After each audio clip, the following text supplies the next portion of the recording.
Is your phone storage full and you can't install app, take photos or receive files?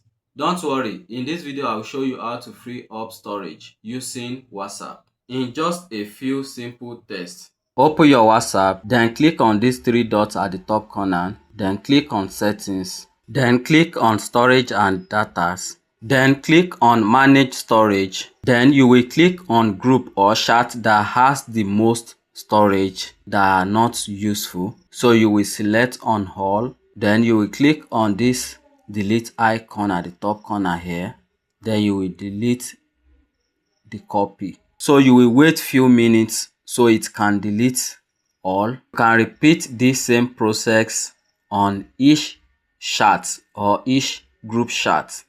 So you will select the pictures and you will delete them. Your storage will be cleared. If you found this video useful, kindly follow, like and subscribe to the channel.